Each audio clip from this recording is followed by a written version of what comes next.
Hi friend, स्वागत आहे तुमचं आपल्या चॅनलमध्ये. तर कसे आहात तुम्ही? आय होप सगळं ठीक आहे. तिकडे सुद्धा सगळं मस्त आहे. आणि आम्ही म्हणजे मुंबई फिरायला जात आहोत. तर तिथला आहे तो ब्लॉग झालेला आहे स्टार्ट. तर याच्या आधीचे सुद्धा ब्लॉग आहेत जे की राहून गेले आपल्याच्यानं टाकायचे आणि नंतरचे ब्लॉग टाकण्यात आलेले आहे. त्याच्यामुळे आता जे ब्लॉग येतील ते आधीच येतील घरपासनं. आता आम्ही आहे ट्रेनमध्ये. तर आम्ही ट्रेनने गेलेलो होतो. तर ट्रेनचा स्पेशल ब्लॉग आहे चंद्रपूर ते मुंबई दर्शनचा. आणि खूप सुंदर म्हणजे सकाळची वेळ होती. आम्ही रात्रीच गेलेलो होतो. रात्रभर ट्रेनमध्येच होतो आणि सकाळी मग मुंबईला पोहोचलो होतो 12पर्यंत. तर अगदी सकाळची सकाळ होती आणि घरून निघालो तेव्हाही पाऊस आणि तिथेही पाऊस होता. आणि मेन म्हणजे येताना सुद्धा मला पाऊस लागलेला.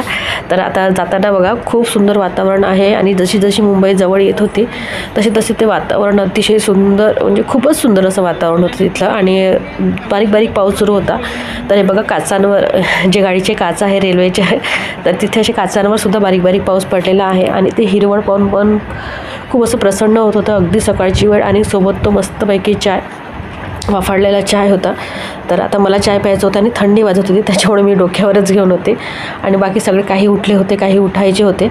तर अशा प्रकारे सुरू होतं. पी उठायची होती, आई वगैरे उठून बसलेला होता. त्याला चाय प्यायचा नव्हता, त्याच्यामुळे तो फक्त निसर्गाचा आस्वाद घेत होता.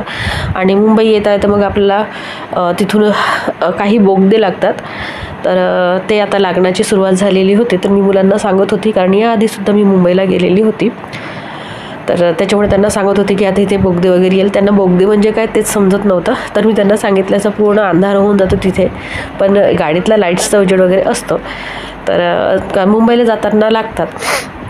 तर मुलांना ते समजत नव्हतं, त्याच्यामुळे मग मी थांबलेली होती आणि मग त्यांना सांगत होते की आता येईल. ते वाट पाहता त्रासून गेले होते. मम्मी कधी येईल असं त्यांचं सुरू होतं माझ्या मागे. आणि आजूबाजूचं वातावरण तर अतिशय सुंदर होतं. तर आम्ही 3 टायर ACची रूम होती, म्हणजे ट्रेन होती आम्ही जी केलेली होती ते बुक. खूप सुंदर. आणि तिथे कोणाची ये जा नव्हती, त्रास नव्हता ट्रेनचा आणि काही नाही. खूप मस्त होतं. बाहेरूनच सगळं अनुभवायचं होतं, म्हणजे आपण ट्रेनमध्ये बसूनच. आणि खूप सुंदर वाटत होतं, खूपच मस्त. म्हणजे मन अगदी सकाळी उठल्याबरोबर असं प्रसन्न होऊन गेलेलं.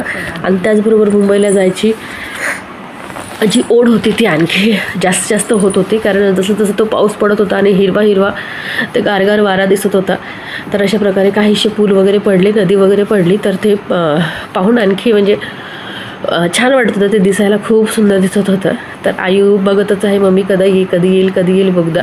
तर बघता आलेलासुद्धा बोगदा त्यांना दाखवत आहे मी. बघा हे पूर्ण अंधार आहे, इथे जर लाईट नसतं तर पूर्ण अंधार दिसला असता, असं म्हणून दाखवत होते. आणि अगदी जवळच ते बोगदे लागतात, काही खूप वेळ लागत नाही.